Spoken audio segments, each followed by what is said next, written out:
The bomber has detonated his explosives in the parking lot of a crowded public park in the eastern Pakistani city of Lahore. Officials say that at least 65 people have been killed and some 300 others injured in the blast, most of them women and children. The explosion apparently happened as Pakistani Christians were celebrating Easter Sunday at the Gulshan-e-Iqbal Park. The Chief Minister of Punjab province has declared 3 days of mourning. Pakistan's insurgency began after the U.S.-led invasion of neighboring Afghanistan back in 2001, which led to a spillover of militants across the border and a surge in recruitment for Pakistani extremist groups. The insurgency has claimed thousands of lives.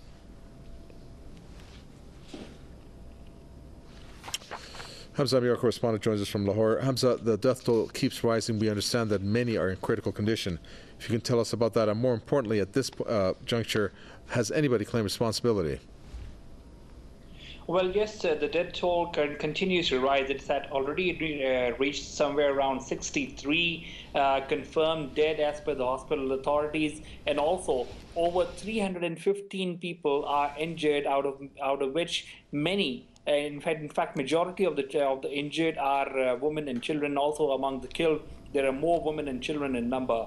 No group has claimed responsibility of the attack as yet, but it seems that this the Sunday was pinpointed as the day to target Christian minorities who were actually out in big number in celebration of their Easter rituals that was being celebrated today. And this park, Gulshan-e-Iqbal Park, is known to be one of the more economical places for people to come out with their families to spend their weekends. So that is why it seems that it was much more of a softer target for them to actually hit. And even as we speak right now, the death toll continues to rise. There is an emergency in the hospitals, and all-out call for blood donations has been given out across the Punjab province and Lahore. People have flocked to the hospitals, and also hospitals are having a very serious, difficult time when it comes to accommodating all the people who are injured, and also the dead bodies, because they are short of beds, they are short of doctors, they are short of medicines.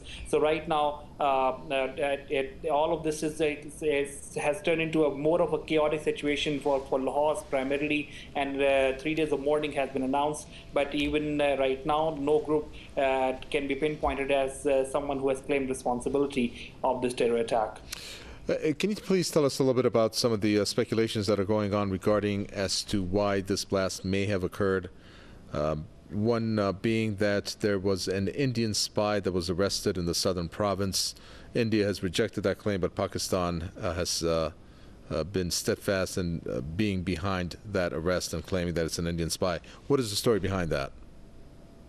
Well, yes, in fact, Pakistan has actually arrested one of the major serving majors of the Indian intelligence agency from Balochistan province, and he has actually been revealing a lot of information of how he came into Pakistan and what was his agenda of his operations inside Pakistani territory. And there have been speculations, and some analysts have been saying that this might be linked to that same arrest, because that was one of the major arrests that Pakistan has done. India has actually been requesting Pakistan for council level access to the person arrested. But on the other hand, there is another speculations that is being talked about, and that is regarding Mumtaz Qadri's death sentence, who actually was the security guard of the former slain governor Salman Taseer. He actually shot him in broad daylight in the capital Islamabad, and today was the 40th day of his hanging, and it was his Shalem's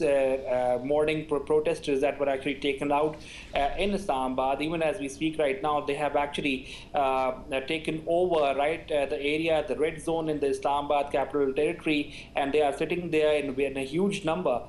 So that is also something that is being talked about, that because Mumtaz Qadri was someone who killed Salman Taseer, the person who supported the Christian girl who was accused of blasphemy charges, it seems that that might be also a reaction to that. And this goes back a little back in history as well, because the recent terror attacks that have happened in Pakistan, Tehreek-e-Taliban Pakistan has claimed responsibility, but the reason they've given is of the same, that the Pakistan government did a wrong thing by hanging and executing Mumtaz Qadri, and it seems to be the same kind of chain that is connecting to this incident in Lahore as well, because it was Easter, it was a Sunday, and a software place of a park was targeted in Lahore, which has resulted in dozens and dozens of casualties, and also many of them are critically injured. Thank you for that. Hamza Amir, correspondent there, talking to us from Lahore. Thank you.